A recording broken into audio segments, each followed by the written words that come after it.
Bismillahirrahmanirrahim. Assalamualaikum warahmatullahi wabarakatuh. Alhamdulillahi rabbil alamin. Nahmaduhu wa nasta'inuhu wa nastaghfiruh. Wa natubu ilaihi wa na'udzu billahi min shururi anfusina wa min sayyiati a'malina. Man yahdihillahu fala mudilla lahu wa man yudlil fala hadiya lahu. Asyhadu an la ilaha illallah wahdahu la syarika lahu. وأشهد أن محمدا عبده ورسوله لا نبي ولا رسول بعده أما بعد معاشر المسلمين dan muslimat rahimani wa rahimakumullah jami'an. Alhamdulillah, kita bersyukur kepada Allah Subhanahu wa taala atas semua nikmat yang Allah berikan kepada kita semua, nikmat iman, nikmat Islam, nikmat kita bisa berkumpul dan duduk bersama di dalam majelis ilmu, di rumah di antara rumah-rumah Allah, yang semoga Allah Subhanahu wa taala jadikan apa yang kita lakukan pada malam hari ini sebagai pemberat timbangan kebaikan kita kelak pada hari kiamat di yaumil hisab. Amin ya rabbal alamin. Masyiral muslimin dan muslimat rahimani wa rahimakumullah jami'an. Tema kita pada malam hari ini adalah mendahulukan yang lebih utama.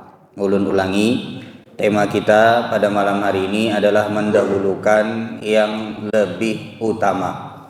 Apa maksud dari tema ini?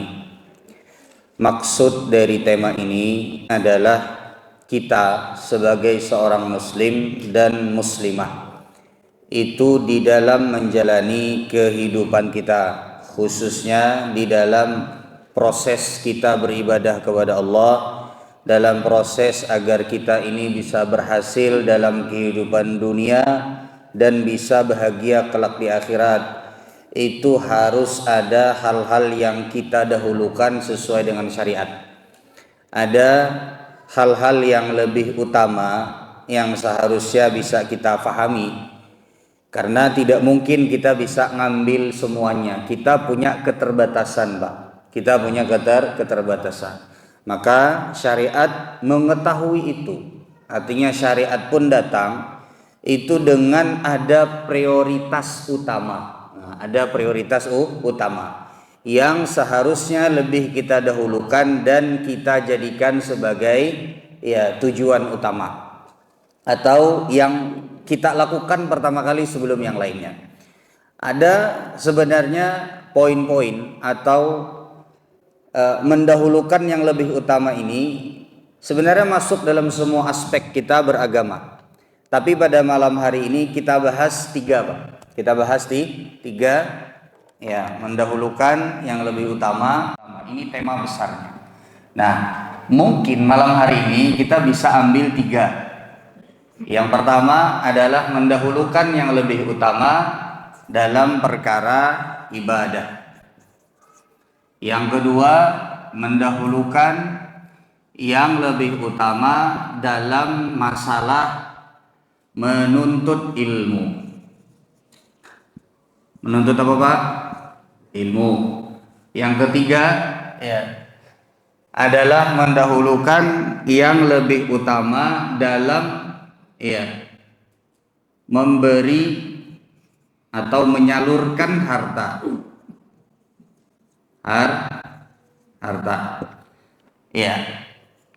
Ulun kasih gambaran sedikit. Kenapa kita harus memahami tema mendahulukan yang lebih utama dalam masalah ibadah. Kita semua tahu ada ibadah yang pahalanya lebih besar, atau ada yang memang tidak bisa dikalahkan dengan perkara yang lain dan tidak bisa diganti. Maka itu berarti harus didahulukan. Nah, maka ada poin-poin penting nanti, apa saja kriteria atau apa saja yang membuat ibadah itu lebih utama sehingga harus kita dahulukan. Baik. Kemudian dalam masalah menuntut ilmu, banyak di antara kita yang pada saat menuntut ilmu, duduk di majelis ilmu, tapi kadang-kadang tidak mengetahui apa yang harus diprioritaskan dalam menuntut ilmu. Sebagai contoh, Pak. Coba kita renungkan dan tidak perlu dijawab. Kita punya jawabannya masing-masing dalam hati kita. Sekarang ulun mau tanya. Di antara kewajiban yang paling pertama kali kelak akan dihisab oleh Allah adalah salat, Pak. Nabi SAW menyebutkan awwalu ma yuhasabu bihil abdu yaumal qiyamati salatu. Yang paling pertama kali dihisab pada saat kelak hari kiamat itu adalah salat. Sekarang pertanyaannya, siapa di antara kita yang sampai hari ini yang sudah lama duduk di majelis ilmu tapi masih belum bisa membedakan antara mana yang rukun salat, mana yang kewajiban-kewajiban salat, dan mana yang sunnah-sunnah salat? Yang mana yang tidak bisa ditinggal dan tidak bisa diganti dengan sujud sahwi?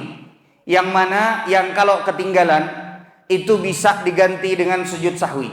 Yang mana yang kalau seandainya dari gerakan dan bacaan salat? Yang mana yang kalau seandainya ketinggalan atau ditinggal dengan sengaja maka tidak perlu sujud sahwi dan tidak mengurangi pahala salat, atau tidak berpengaruh terhadap keabsahan salat karena dia cuma sunnah-sunnah salat? Siapa di antara kita, tidak usah ujuk tangan, Pak, siapa di antara kita yang masih belum bisa membedakan antara ketiganya? Padahal ini salat yang kita kerjakan setiap hari, yang wajib itu 5. Tapi tidak sedikit di antara kita yang masih belum bisa bedakan. Kalau ulun tanya sekarang, rukun salat itu apa?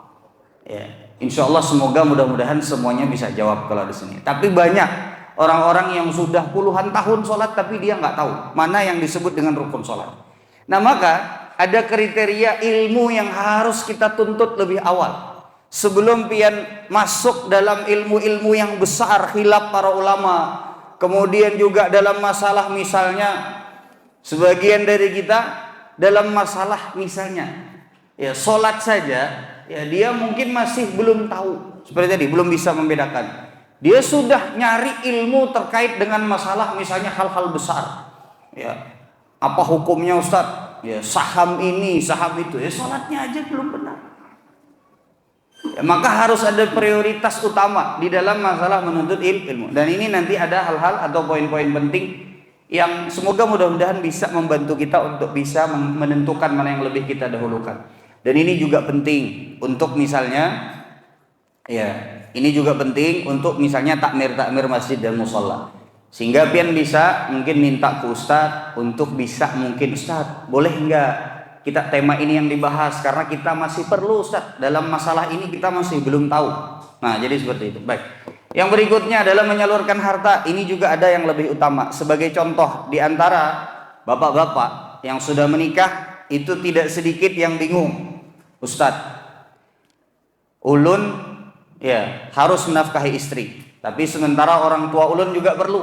Mana yang lebih ulun dahulukan? Pernah nggak pian dalam posisi tersebut? Jadi pian ya, harus nafkahin keluarga. Mana yang lebih didahulukan ya? Anak dan istri atau orang tua?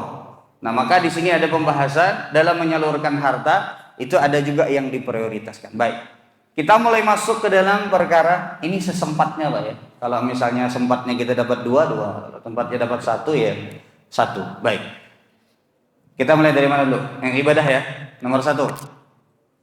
Baik, jamaah sekalian yang dirahmati oleh Allah Subhanahu Wa Taala, ibadah itu ada beberapa kriteria atau poin penting yang harus kita pahami dalam hal mana yang lebih didahulukan. Ya, nanti akan kita sebutkan poin-poinnya. Jadi tentu saja ibadah itu berbeda-beda dari sisi nilainya, dari sisi mana yang harus didahulukan, dari sisi pahalanya dia berbeda-beda. Maka secara umum ya, yang didahulukan itu adalah yang paling agung, yang paling utama, yang paling besar ya, yang paling sesuai dengan syariat Allah Subhanahu wa taala dan yang diperintahkan untuk didahulukan. Sekarang pertanyaannya kriterianya bagaimana? Nomor 1, Pak.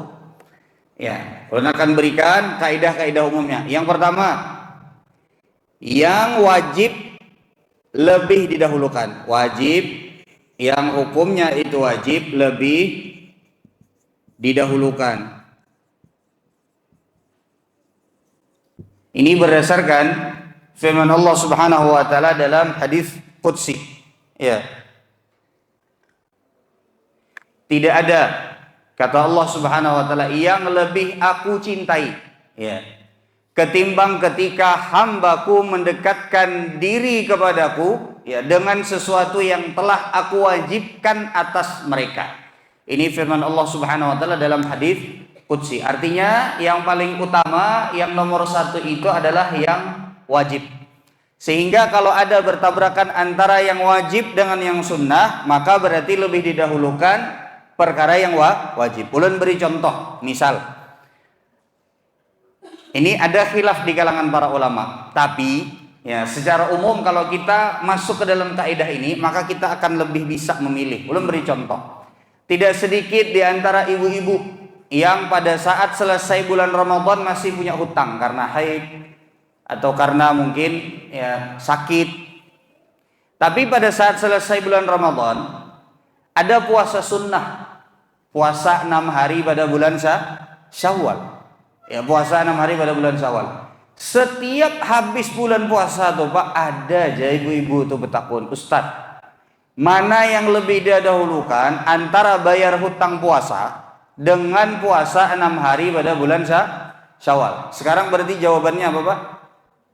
Kalau kita pakai kaidah yang ini, yang wajib lebih didahulukan. Berarti yang lebih didahulukan adalah bayar puasa wajib, bayar hutang puasanya. Ya, karena itu namanya wajib. Selama kita masih punya kesempatan, segera dibayar. Pertanyaannya, Ustadz, kan bulan Syawal itu sedikit, cuman 30 hari. Kada sempat kaina, sementara mau qadha bulan Ramadan yang kita ketinggalan itu masih sepanjang tahun. Sekarang pertanyaannya, siapa yang jamin pian bisa hidup sampai sepanjang tahun? Karena kalau pian meninggal dunia dalam keadaan sudah berusaha untuk menunaikan yang wajib, membayar hutang yang wajib, Allah tidak akan tanya lagi. Tapi kalau seandainya yang wajib masih belum dikerjakan, yang sunnah sudah dikerjakan, pasti akan ditanya, kenapa kok ngerjain yang wajib, kok ngerjain yang sunnah dan meninggalkan yang wajib? Karena masih punya kewajiban lagi. Bisa dimengerti sampai sini Pak? Ulun beri contoh yang lain, yang wajib lebih didahulukan sebagai contoh. Di antara sebagian dari kita, ini lebih daripada yang wajib, sebagian dari kita masuk ke dalam sholat. Masuk dalam sholat dalam keadaan terlambat. Ya, dia sebenarnya masih cukup kalau mau baca surat Al-Fatihah, tapi dia memilih untuk membaca doa iftitah. Sementara doa iftitah itu hukumnya sunnah. Sementara surat Al-Fatihah itu harus dibaca pada saat sholat. Maka berarti dalam hal ini harusnya yang dibaca adalah surat Al-Fatihah, karena kaidahnya yang wajib lebih didahulukan. Bahkan Al-Fatihah itu lebih daripada yang wajib. Bisa dimengerti sampai sini Pak? Ini banyak sekali Pak contohnya. Tapi karena pembahasan panjang kita cukupkan dua saja. Tapi bisa dimengerti Pak ya? Yang wajib itu lebih didahulukan. Baik. Kemudian yang berikutnya ya yang harus kita pahami. Yang kedua adalah didahulukan ya sesuai dengan ya waktu dan tempat. Ada ibadah-ibadah ya, ada ibadah-ibadah yang memang disitulah waktunya. Disitulah waktunya. Maka berarti diutamakan ibadah yang berkaitan dengan waktu tersebut. Ulun beri contoh Pak. Ulun beri contoh. Pada saat antara azan dengan iqamat, yang disebut di dalam hadis Nabi, antara azan dengan iqamat, itu yang disebut di dalam hadis Nabi ada beberapa ibadah. Contoh seperti yang disebut ad-du'a bainal adzani wal iqamati la turad. Atau kama qala sallallahu alaihi wasallam, doa antara azan dengan iqamat itu tidak tertolak. Berarti kita tahu momen tersebut, waktu tersebut adalah afdal untuk kita berdoa kepada Allah. Dalam hadis yang lain disebutkan baina kulli adzanaini salatun. Antara azan dengan iqamat itu ada salat. Maksudnya di sini salat sunnah. Berarti ada dalilnya. Momen waktu pada saat itu antara azan dengan iqamat itu ada sholat. Sekarang pertanyaannya, nih sesuai dengan waktunya. Ulun mau tanya sekarang, kita terapkan kaidah ini. Kalau ada orang ya yang dia belum sholat antara azan dengan iqamat, boleh nggak? Ya, dia ngaji dulu, boleh nggak? Boleh. Tapi kalau kita mau lebih dahulukan yang mana? Yang sesuai dengan waktunya, yang disebut oleh Rasulullah Sallallahu Alaihi Wasallam. Di situ ada dua. Di antaranya adalah berdoa kepada Allah. Yang kedua adalah apa? Salat. Bisa dimengerti sampai sini, Pak? Bahkan ini antara satu ibadah dengan ibadah yang lainnya. Tapi kalau pian udah beres, doanya udah selesai, salatnya juga udah selesai, salat sunnahnya, ya silahkan, tidak menjadi masalah. Ya, juga tidak menjadi masalah. Pian sudah melakukan yang paling afdal. Jadi didahulukan sesuai dengan apa? Waktu. Bisa dimengerti sampai sini, Pak? Ulun beri contoh yang lain. Ya, ulun beri contoh yang lain. Contoh seperti di antara yang disebutkan amalan yang paling afdal di bulan suci Ramadan adalah membaca Al-Qur'an. Bisa dimengerti sampai sini, Pak? Membaca Al-Qur'an. Maka berarti ketika pian punya kesempatan untuk membaca Al-Quran, ya, dengan ibadah-ibadah yang lainnya, ya, contohlah misalnya, semua ibadah itu kan dilipat gandakan, Pak. Tapi ada ibadah-ibadah yang pada saat bulan suci Ramadan itu dia spesial. Di antaranya ada baca Quran, sholat tarawih, ya kan? Kemudian di dalam hadis Nabi SAW, Nabi SAW ajwad, Nabi SAW itu ajwad minar rihil mursalah. Nabi itu lebih dermawan pada saat bulan suci Ramadan. Nah, maka amalan-amalan tersebut berkaitan momennya dengan bulan suci Ramadan. Maka berarti dia lebih afdal daripada ibadah-ibadah yang lainnya. Bisa dimengerti sampai sini, Pak? Jadi berkesesuaian dengan apa? Waktu. Nah, yang berikutnya sesuai dengan tempat. Ya, sesuai dengan tempat. Baik, sekarang ulun mau beri contoh. Misal, tempat rumah Allah, masjid. Maka di antara yang disebut oleh Rasulullah Sallallahu Alaihi Wasallam adalah kata Rasul, jangan kalian duduk sebelum kalian rukuk 2 rakaat terlebih dahulu. Ini disebut dengan salat tahiyatul masjid. Betul apa tidak? Nah, sekarang pertanyaannya, kalau pian masuk ke dalam masjid, maka berarti sesuai dengan tempatnya, yang pertama kali harusnya kita lakukan, kita dahulukan itu adalah sholat tahiyatul masjid. Sekarang ada kekawanan pian ngobrol di pojok, rasa-rasa hendak bersalaman lawan bubuhannya tenang ngobrol. Karena kebanyakan dari kita masuk masjid biasanya melihat ada kekawanan, salaman terlebih dahulu. Betul apa tidak? Betul apa tidak? Nah, salaman dulu. Maka kalau kita ambil konteks ini dalam masalah ibadah yang harus didahulukan yang berkesesuaian dengan tempatnya, ada dalil Rasul Sallallahu Alaihi Wasallam itu memerintahkan kepada kita, meskipun hukumnya adalah sunnah, tapi dia yang paling didahulukan karena berkesesuaian dengan apa? Tempat. Maka berarti yang didahulukan harusnya adalah salat tahiyatul masjid. Bisa dimengerti? Karena apa? Jawabannya karena dia berkesesuaian dengan tempat. Ulun beri contoh lagi.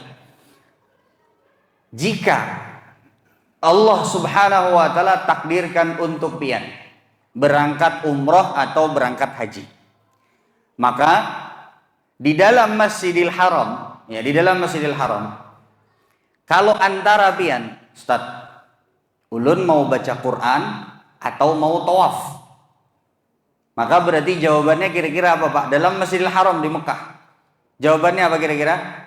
Tawaf. Nah, ini Masya Allah pian sudah nangkep berarti maksud lo. Kenapa? Karena berkesesuaian dengan tempat. Kenapa? Karena baca Quran pian bisa lakukan di luar daripada Masjidil Haram. Tapi tawaf itu berkesesuaian dengan tempat. Tidak ada di atas permukaan bumi ini ibadah yang bisa pian lakukan ibadah tawaf.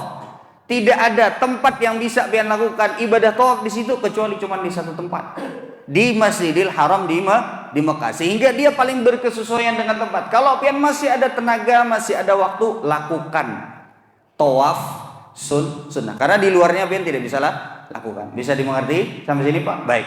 Kemudian yang ketiga, berat kah materinya, Pak? Berat ya? Ini belum masuk ke sini nih.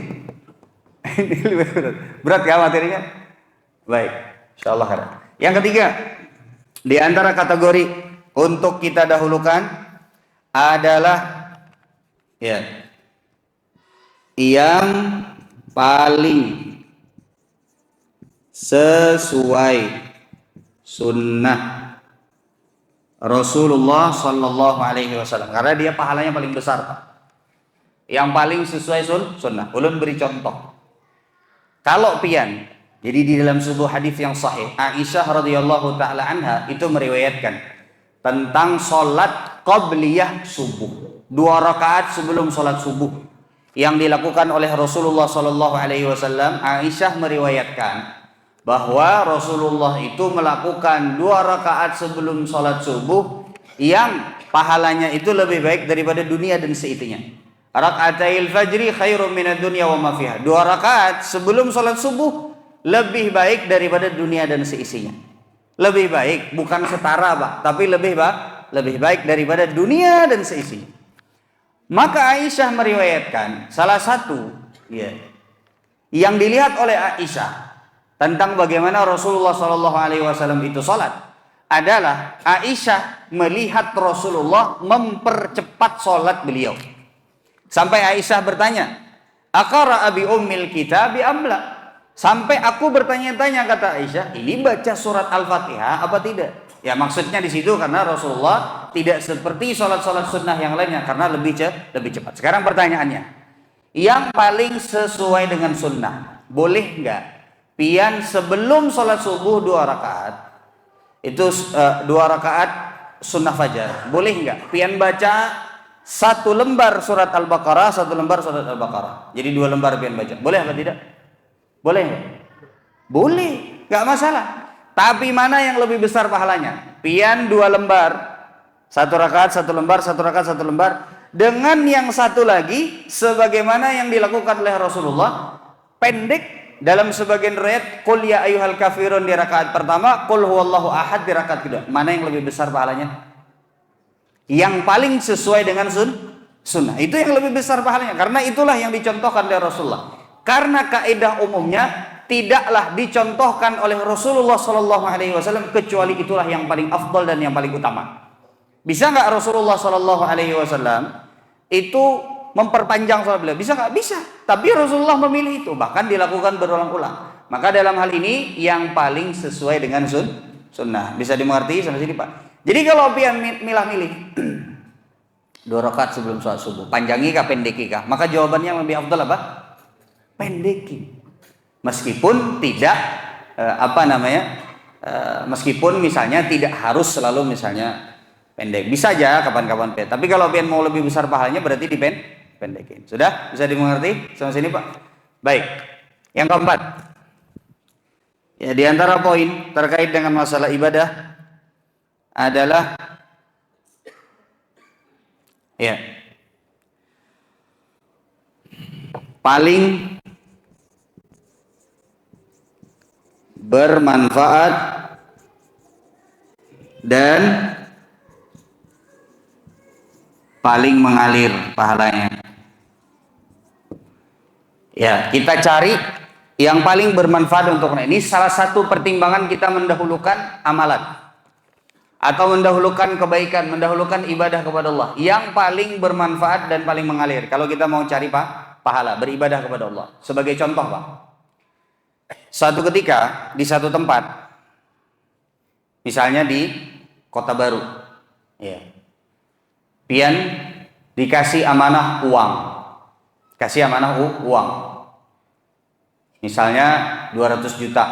200 juta ini pian cek, survei, bisa pian belikan makanan, bisa pian bikinkan sumur untuk orang-orang dapat air bersih. Bisa dimengerti sendiri, Pak? Baik. Sebagai contoh. Kenapa, Pak? Ada. Oh. Sumur bor. Iya, betul. Baik. Nah, ini misal saja contoh. Ulun enggak tahu, Pak, ya, ada bapak-bapak sumur bor, ulun enggak tahu. Tapi ini memang betul-betul contoh yang muncul di kepala ulun saat ini. Nggak apa-apa Pak ya. Baik. Nah, sampai mana tadi? Oh iya sumur Pak. Baik. Jadi begini, ulun beri contoh. Ternyata ya pada saat itu makanan di Kota Baru orang-orang insya Allah tercukupi saja. Karena hasil panen, baik itu adalah sawahnya, hasil panen nelayannya itu mencukupi. Kebunnya itu bagus.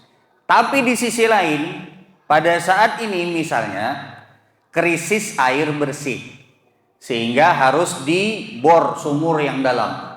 Maka berarti pertanyaannya, kita masuk ke dalam ke nomor 4 paling bermanfaat dan paling mengalir pahalanya, berarti pian pilih yang mana? Karena dua-duanya bisa pian belikan. Bisa belikan makanan, bisa juga pian belikan apa? Bisa bikinkan sumur. Maka berarti jawabannya yang mana? Yang paling bermanfaat pada saat itu. Misalnya karena keperluan orang pada saat itu adalah terhadap air bersih, maka berarti pada saat itu dibelanjakan untuk membuat sumur. Dan pahalanya bisa lebih mengalir, lebih lama mengalirnya. Bisa dimengerti? Sampai sini Pak? Iya, ini bukan endorsement, bukan Pak ya? Nggak tahu sama sekali saya Pak. Baik, kemudian yang nomor 5. Ya, nomor 5 adalah termasuk di antara, ya makanya paling mengalir ini bisa misalnya contohnya diniatkan wakaf. Misalnya, saya niatkan wakaf ya, apa kasih misalnya anak-anak TPA dikasih Al-Quran. Ini ya, diwakafkan, kasihkan ke mereka Al-Quran. Nah pada saat itu misalnya bisa saja pian kasih makanan ke anak-anak TPA tersebut. Tapi pada saat dikasih Al-Quran, dengan itu mereka bisa menghafal Al-Quran. Nah pada situ misalnya memang memerlukan Al-Quran, nah itu berarti lebih bermanfaat dan lebih mengalir. Itu perlu pertimbangan. Pada saat kita melakukan sesuatu, kita cari unsur yang paling bermanfaat untuk mereka. Makanya dalam hadis Nabi SAW, khairun nasi anfa'uhum linnas. Sebaik-baiknya manusia itu adalah yang paling bermanfaat untuk orang lain. Termasuk diantaranya adalah ini. Baik. Yang kelima, ya paling konsisten, paling istiqomah, paling konsisten. Ini salah satu pertimbangan ibadah yang lebih didahulukan, meskipun sedikit tapi konsisten. Dalam sebuah hadis Nabi SAW menyebutkan ahabbul a'mali ilallahi adwamuha wa in qalla. Jadi amalan yang paling dicintai oleh Allah, yang paling disukai oleh Allah adalah yang paling konsisten, yang dilakukan terus-menerus meskipun hanya sedikit demi sedikit. Jadi ada orang bersedekah 1 juta tapi kedesuah lagi bersedekah, daripada orang yang misalnya 2.000 tapi terus dia seperti itu, maka yang 2.000 itu lebih baik karena lebih konsisten. Kayak kata Nabi, adwamuha wa in qalla. Baik, sudah dimengerti sampai sini Pak? Baik, ini kurang lebih 5 poin. Ada beberapa poin lagi tapi kurang lebih ini adalah mewakili hampir keseluruhan terkait dengan ibadah yang didahulukan. Baik, wajib lebih didahulukan sesuai dengan waktu dan tempat. Ketiga, yang paling sesuai sunnah. Yang keempat, paling bermanfaat, paling mengalir. Yang kelima, paling konsisten. Ulun contoh ya, tempat ya. Misalnya nih, ulun baru ingat lagi. Contoh misalnya sholat. Ya, sholat. Datang, kemudian mana yang paling pertama kali kita isi Pak? Softnya bagian mana? Kalau Syekh Utsaimin rahimahullahu taala beliau menyebutkan di tempat itu yang paling afdal tentu saja shaf yang paling depan. Tapi berkaitan dengan tempat itu beliau menyatakan yang paling tengah, paling belakang imam, baru ke kanan, kiri, kanan lagi, kiri lagi. Jadi diseimbangkan. Jadi tidak hanya kanan semua, kirinya kosong misalnya. Atau kiri semua, kanannya kosong, atau tengah semua berjejer sampai ke belakang misalnya. Nah itu jangan juga. Ada aturannya. Nah ini berkaitan dengan tempat. Sudah bisa dimengerti sampai sini Pak? Sudah? Aman ya? Baik. Ini boleh ulun hapus nggak? Boleh nggak? Dalam masalah menuntut ilmu harusnya punya prioritas utama yang paling kita dahulukan. Sekarang pertanyaannya, apa prioritas utama kita di dalam mencari ilmu? Karena dalam mencari ilmu itu kita bisa cari ilmu yang beragam. Maksudnya dalam ilmu agama ya, Pak, ya. Bukan, kita tidak berbicara tentang masalah ilmu dunia, ya, kita tidak bicara tentang masalah. Sekarang kaitannya adalah dengan ilmu yang kaitannya adalah dengan ilmu agama. Ya. Ada banyak bidang ilmu, Pak. Kajian juga beragam. Nah, ini kaitannya adalah dengan kita semua para penuntut ilmu. Tapi saat ini alhamdulillah sudah dimudahkan. Banyak kajian-kajian di YouTube atau kajian-kajian di media sosial. Kita kadang-kadang dapat videonya. Tapi kita juga harus pilih-pilih mana yang lebih harus kita dahulukan. Ya, mana yang harus kita ambil. Ulun akan ringkaskan beberapa poin. Yang pertama apa? Yang paling utama itu adalah ilmu yang kaitannya adalah dengan mentauhidkan Allah. Dengan tauhid. Ilmu yang kaitannya adalah dengan mentauhidkan Allah. Ya. Jadi bagaimana kita mempelajari ya agar supaya kita ini bisa mentauhidkan Allah dan tidak masuk ke dalam syirik. Ya, karena kalau syirik itu habis sudah. Bagaimana misalnya ya, kalimat la ilaha illallah, syaratnya apa saja, konsekuensinya apa saja. Atau misalnya kunci-kunci la ilaha illallah, kunci-kunci dua kalimat syahadat. Nah itu Pak, itu kita pelajari terlebih dahulu. Jadi yang kaitannya adalah dengan tauhid. Ya. Makanya banyak di antara asatidz kita para ulama yang mulai biasanya jelaskan kajian itu adalah terkait dengan tauhid. Mulai kadang-kadang dari usul salasa, qawaidul arba, kitabut tauhid. Baru kemudian berlanjut kepada misalnya ya, asma wa sifat dan lain sebagainya. Baik. Kemudian yang kedua, kalau kita mau pecah turunannya Pak, yang di bawahnya yang nomor 2 adalah terkait dengan masalah rukun iman. Apa Pak? Rukun iman ini masuk dalam prioritas utama.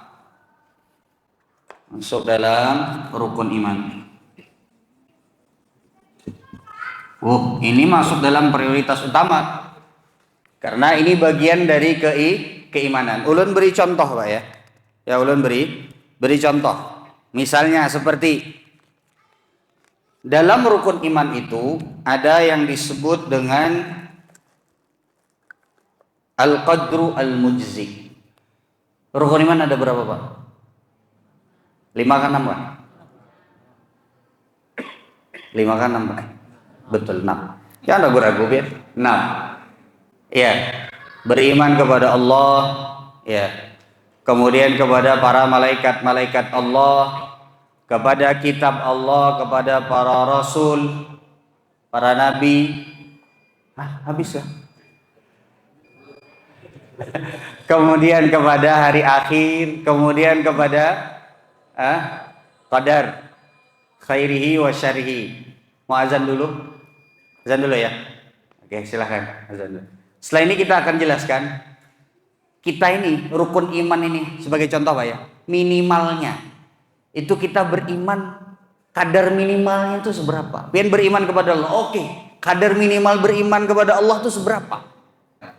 Terkait dengan tadi tauhid sudah kita jelaskan. Jadi hal-hal yang berkaitan dengan bagaimana kita ini bisa mentauhidkan Allah. Ya, jangan sampai kita terjerumus ke dalam perbuatan-perbuatan syirik, itu dipelajari Pak. Dan itu ada bab-babnya.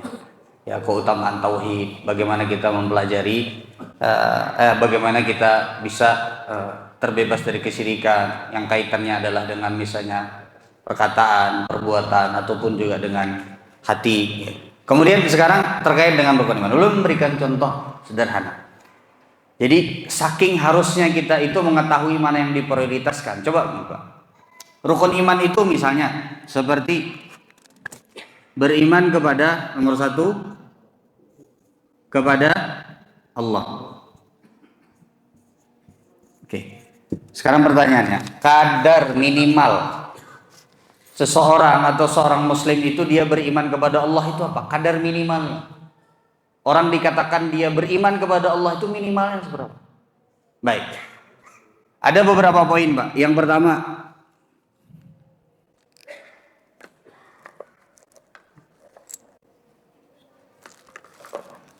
ada. Baik, pakai ini aja. Yang pertama, jamaah sekalian yang dirahmati oleh Allah Subhanahu wa taala, adalah percaya al-imanu biwujudillah, beriman keberadaan Allah. Ya, beriman keberadaan Allah. Ini yang pertama.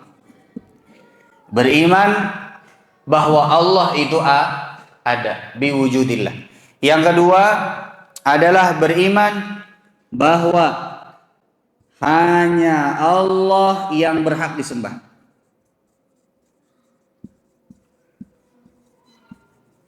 Berhak disembah. Tiga, beriman bahwa Allah yang menciptakan dan mengatur makhluk. Ya, Allah yang menciptakan dan mengatur makhluk. Sekarang pertanyaannya, Pak.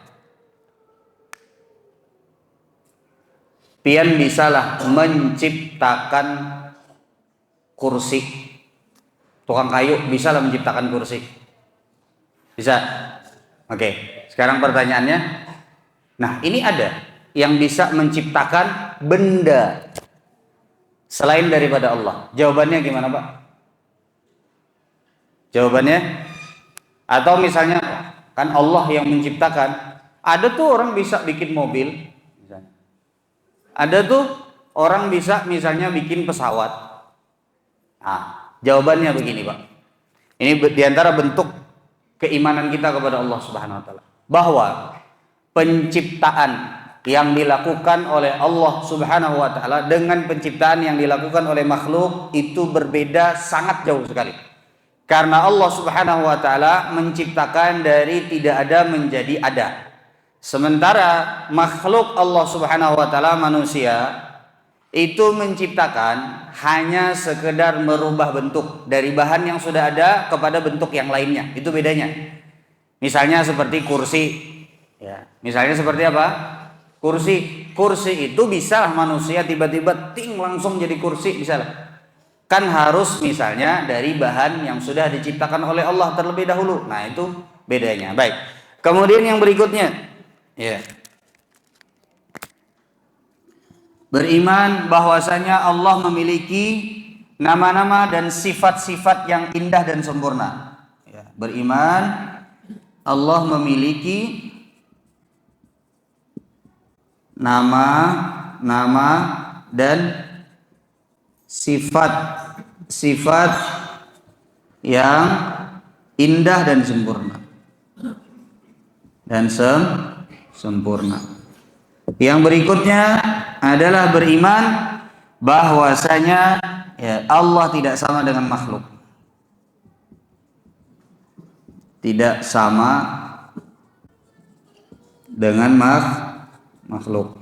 Nah, ini Pak, minimal orang itu beriman kepada Allah Subhanahu wa taala kalau sudah beriman terhadap poin-poin ini. Yang pertama, beriman terhadap keberadaan Allah. Yang kedua, beriman bahwa hanya Allah yang berhak untuk disembah. Yang ketiga, hanya Allah yang menciptakan dan mengatur makhluknya. Ya, Allah yang mampu mengatur.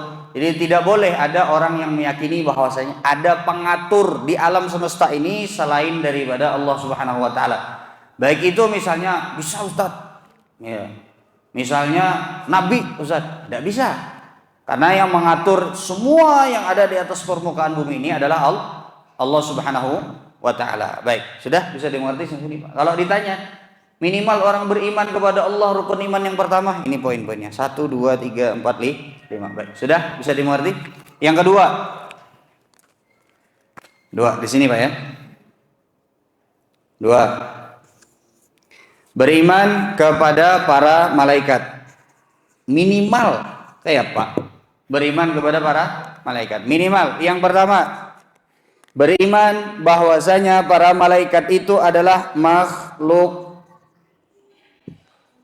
Allah. Beriman bahwa para malaikat itu adalah makhluk Allah. Itu beriman dulu, Pak. Ya, bahwasanya malaikat itu bukan bagian dari zat Allah. Ya. Tapi para malaikat itu juga adalah makhluk Allah Subhanahu wa taala. Yang kedua, kadar minimalnya adalah ya. Ini, Pak.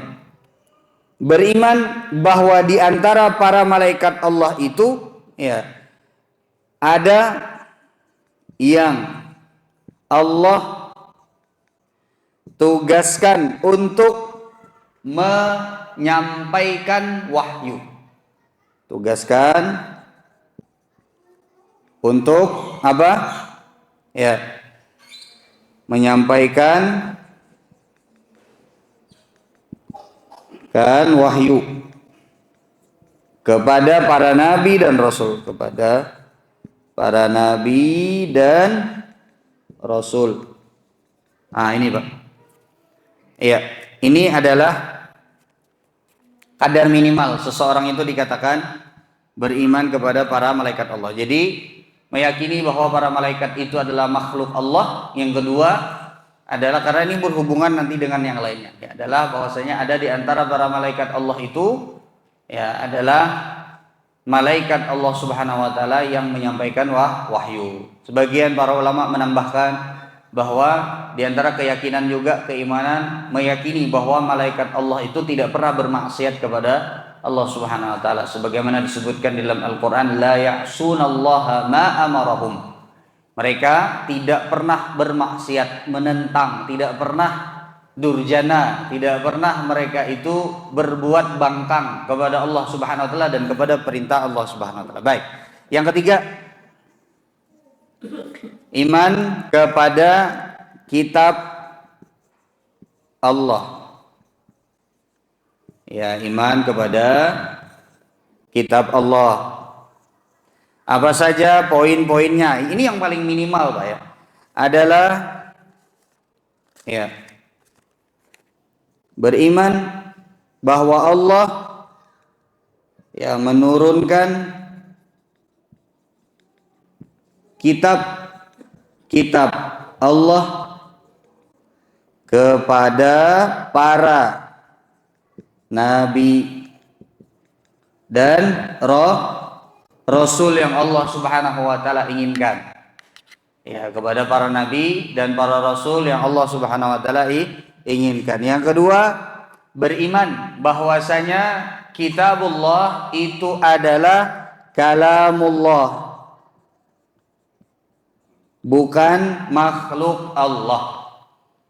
Kitabullah adalah kalamullah, bukan makhluk Allah Subhanahu wa taala. Kemudian yang berikutnya adalah beriman bahwasanya ya semua ini, Pak, penting. Kitab Allah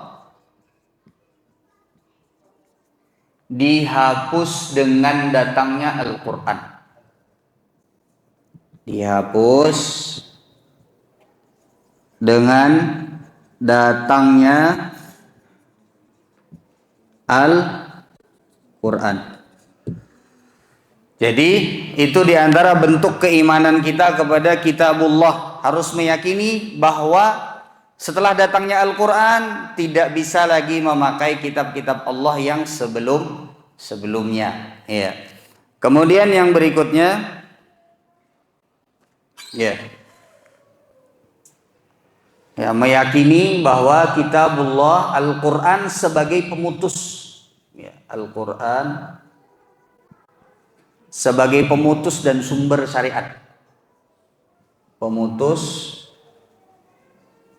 dan salah satu sumber syariat. Sumber syariat. Nah, baik. Ya. Kemudian ulun persingkat. Yang keempat,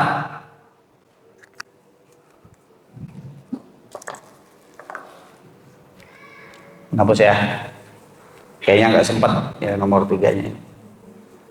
Baik. Bunyi dah Pak. Nomor 4. Ya, ulun percepat. Beriman kepada Rasul Allah.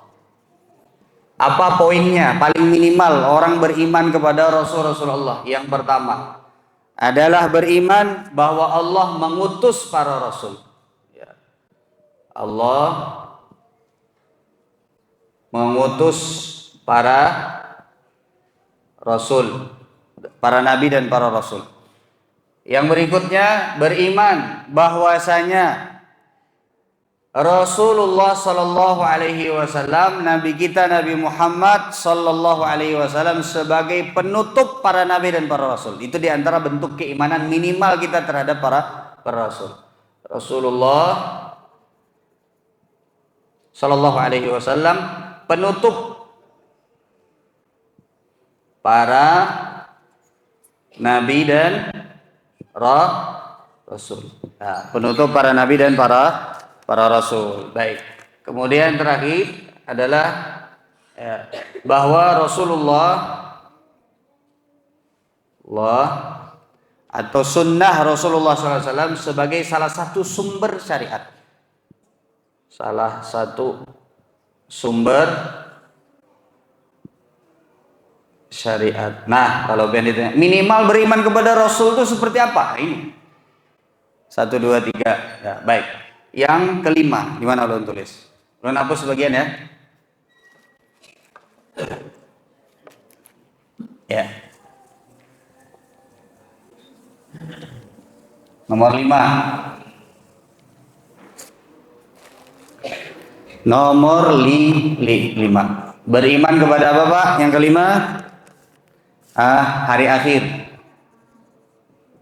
Hari akhir. Maka bagaimana kita beriman kepada hari akhir? Minimalnya, Pak. Minimalnya. Itu adalah beriman terhadap datangnya hari akhir. Hari akhir. Beriman terhadap bagian dari hari akhir itu ada hisab, penghitungan. Ya, ada hisab. Ya. Beriman terhadap adanya surga dan neraka. Ini minimalnya, Pak. Kalau ditanya beriman pada hari akhir, minimalnya bagaimana? 1, 2, 3. Sudah? Bisa dimengerti? Baik, sekarang yang ke-6. Beriman kepada takdir. Iya. Bagaimana beriman kepada takdir? Ini singkatnya adalah bahwa Allah yang mentakdirkan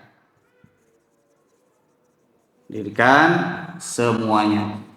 Allah yang mengatur semuanya, mentakdirkan semuanya itu Allah Subhanahu wa taala. Baik. Kemudian jamaah sekalian yang dirahmati Allah Subhanahu. Ulun lengkapkan sedikit lagi, boleh? Sedikit lagi, Pak. Mungkin tidak nyampe 5 menit. Ini kan tadi kita bahas ilmu yang didahulukan. Yang pertama tauhid, yang kedua terkait dengan rukun iman. Ya. Kemudian mana yang boleh ulun hapus? Mana, Pak? Ini boleh ya? Boleh ya? Baik. Oke.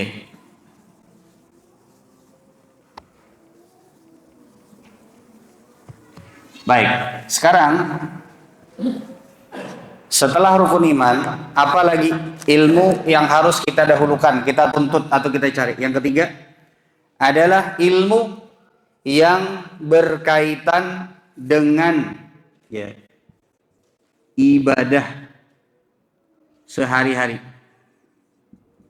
Seperti tadi contohnya sholat, kan sehari-hari, Pak, kewajiban kita sehari-hari, yaitu harus kita ilmui. Jadi kalau kita ada 2 pengajian, yang satu jelasin tentang misalnya bagaimana tata cara sholat, yang satu lagi pengajian terkait dengan adab dan akhlak.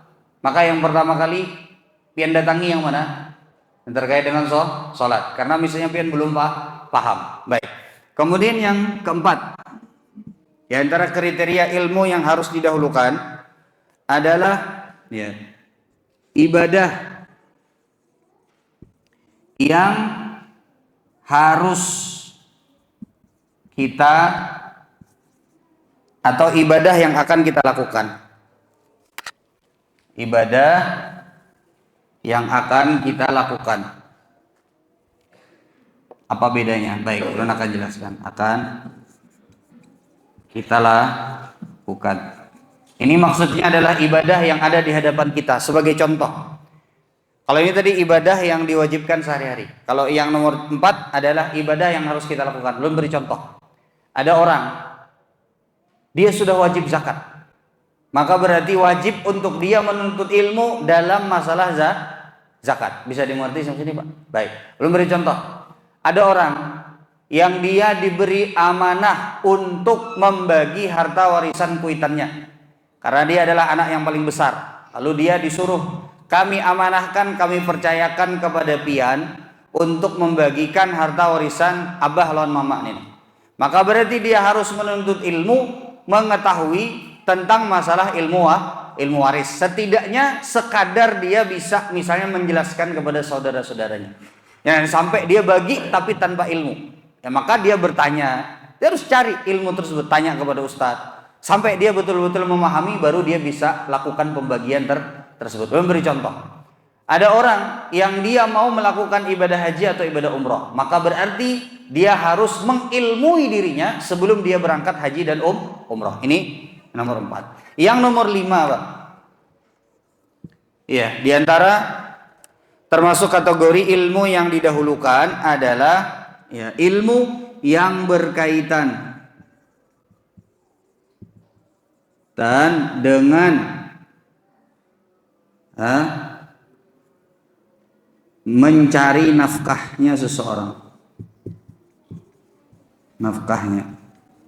Contoh, pada saat pian mencari nafkah gawian pian berdagang, maka berarti pian wajib mencari ilmu tentang bagaimana berdagang supaya jangan sampai salah. Rukunnya bagaimana, habis itu cara berdagangnya sesuai syariat itu seperti apa, yang riba itu seperti apa, bisa dimengerti sendiri. Ulun beri contoh lain, pian begawi jadi karyawan, maka berarti pian harus belajar bagaimana menjadi seorang karyawan yang sesuai dengan syariat Allah Subhanahu wa taala. Ya, bisa dimengerti, makanya ada fikih karyawan. Ada seingat ulun, ada Ustadz Amin Nurbait nulis tentang fikih jadi karyawan. Itu ada bukunya kurang lebih segini, sampai ditulis oleh beliau. Pian menjadi petani, berarti pian harus tahu bagaimana menjadi petani, apalagi kerjasama sama orang misalnya. Ya, bisa dimengerti. Gawian pian menyewakan, bedakan rumah, maka pian harus tahu akad sewa menyewa itu seperti apa. Bisa dimengerti sama sini, Pak. Jadi yang kaitannya berkaitan dengan mencari nafkahnya seseorang. Jadi ini kurang lebih yang kita dahulukan di dalam masalah menuntut ilmu. Baik, ini yang bisa ulun sampaikan. Yang ketiga kayaknya nggak sempat, sudah terlalu malam. Ulun rasa kita cukupkan sampai demikian. Kayaknya tidak ada pertanyaan karena sudah malam. Kita tutup dengan doa kafaratul majelis. Subhanakallahumma wa bihamdika asyhadu an la ilaha illa anta astaghfiruka wa atubu ilaik. Assalamualaikum warahmatullahi wabarakatuh.